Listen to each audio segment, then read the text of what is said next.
One of the most important things, because the subconscious mind really has fundamental programs of life that we acquire from our parents, our family, our community between the last trimester of pregnancy and the first 7 years. So this is why nature created the first 7 years of a child's life to download how to be a member of a family and a society and a culture by strictly observing other people. It's actually a brain function. It's a equivalent of hypnosis. Yes. Okay. So the fundamental programs of your subconscious are not yours. The conscious mind is yours. That's the creative mind. Well, the issue is that the conscious mind can travel in time. What are you doing next week? Yeah. Your mind lets go of the moment, goes to next week. What'd you do last week? Lets go of the moment, and you move into last week. Or I say, Ty, think of something in your head, and the moment you're thinking, you're not paying attention. Well, this is what the function of the subconscious comes in. When you're not paying attention, you go to autopilot. So it's not like you're walking down the street and you have a thought and then stop.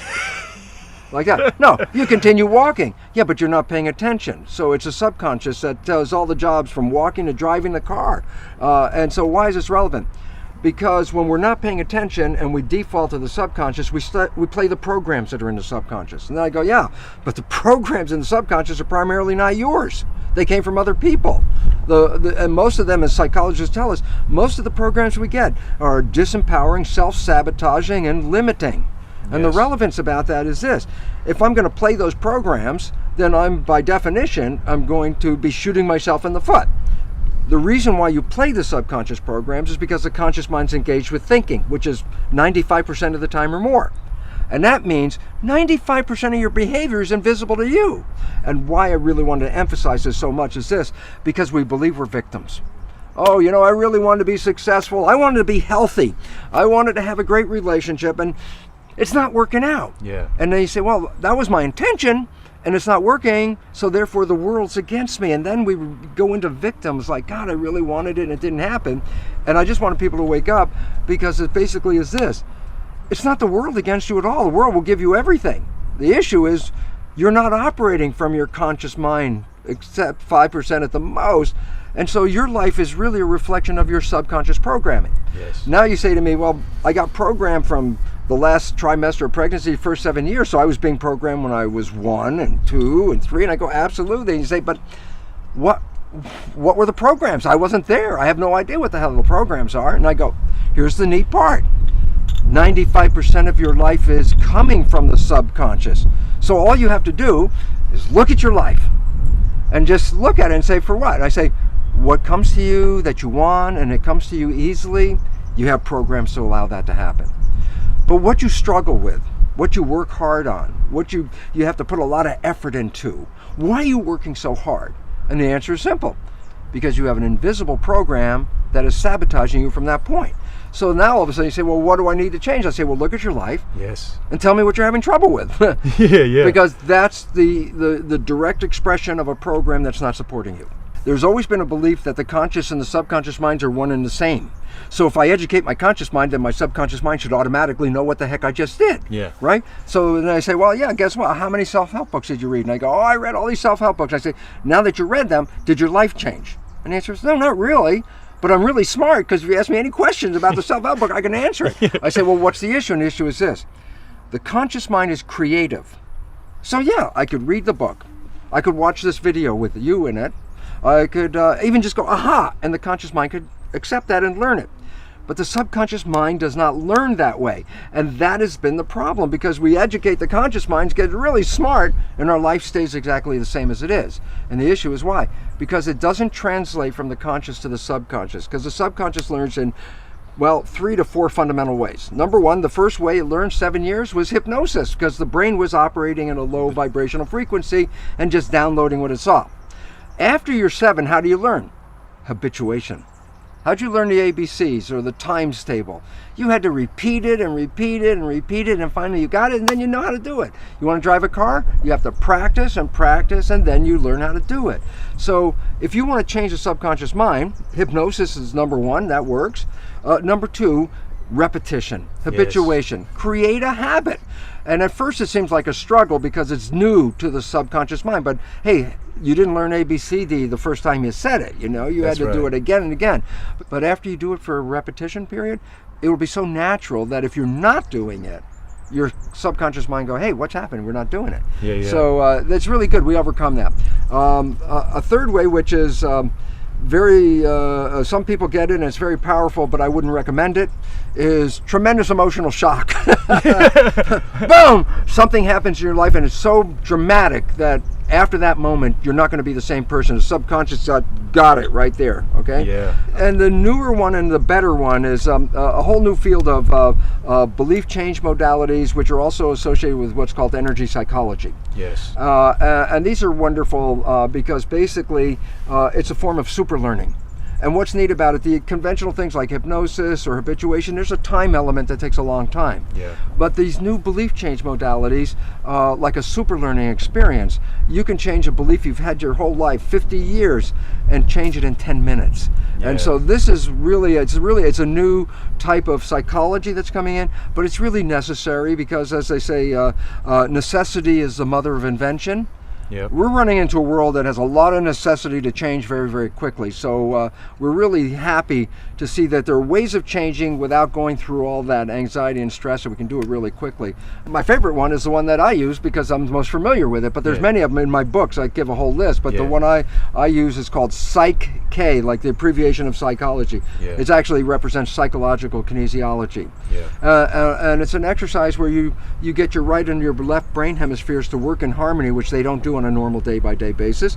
And when you get them to work in harmony, that's called brain synchronization, a window sort of opens up and you can drop in a new belief in 5 minutes. Wow. And I'm a devotee of that because I wouldn't have written my book. I couldn't write my book. I tried for 15 years to write the book, and every time I get halfway through the book, it would peter out, and then I didn't realize it because my subconscious had a fear. At the time, was a respected scientist, and I said, well, if you write this book and you bring in consciousness and spirit into the book, all your colleagues are going to shun you. So my subconscious was doing me a favor. It says, you don't want to do this because this will invalidate you, it's like kill you. So my subconscious programming, working 95% of the day, would sabotage the writing. What I ended up doing was changing the belief about that. And then the book came out, it was just like, it just flowed right out. Wow. Within a few months, the whole thing was really done. It's really fun because you say, well, what if you can release these programs? And that's the story of the Matrix, where I say, well, I take the red pill, I get out of the program. And then I say, yeah, but in real life, every time we've taken that red pill, I say, what's the red pill in real life? And the answer is falling in love. Falling in love with the person, or falling in love with your creativity, or whatever it is, falling in love. Because when you fall in love, what you're doing is so captivating and so engrossing and so desirable, you don't let your conscious mind wander. So the first time in your life, your conscious mind's staying present. And I said, well, why is that important? Conscious mind, wishes, desires, and aspirations. If you're operating from that mind, you manifest your wishes and desires. So my conclusion for all of this blah, blah, blah that I'm giving you is simply this. What if you go into the subconscious mind and change the programs in the subconscious mind so they reflect the wishes and desires of your conscious mind? What would that mean? And I tell you what it means.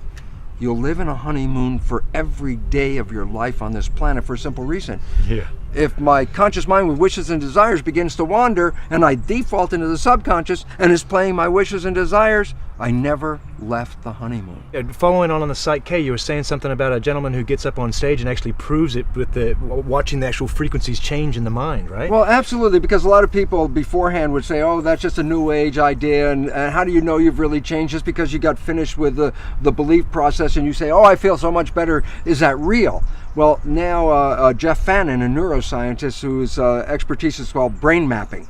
Yeah. And he puts wires over your head and can read three-dimensionally what's going on in the brain. The moment the brain has changed, the program has changed, you can see it on the screen. So he generally puts like a person up on the stage and puts the wires on and says, okay, now we tested your belief and you don't have a belief in this, and now let's put in the new belief.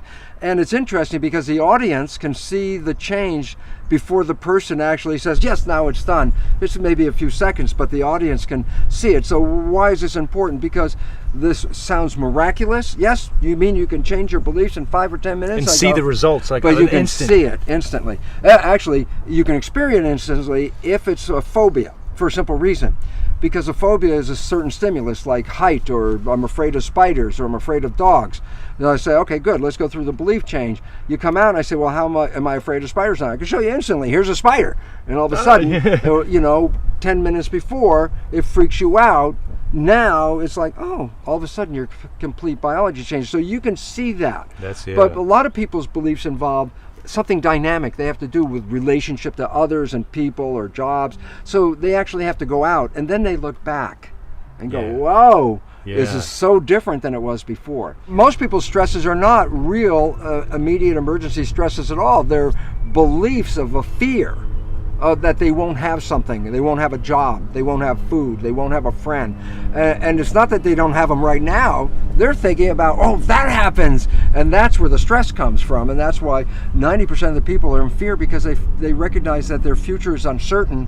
But rather than seeing it in a positive way, they have this image of a negative thing. Work it all out. And it's really interesting because, remember, when you fall in love and you get out of the programming, you create heaven on earth.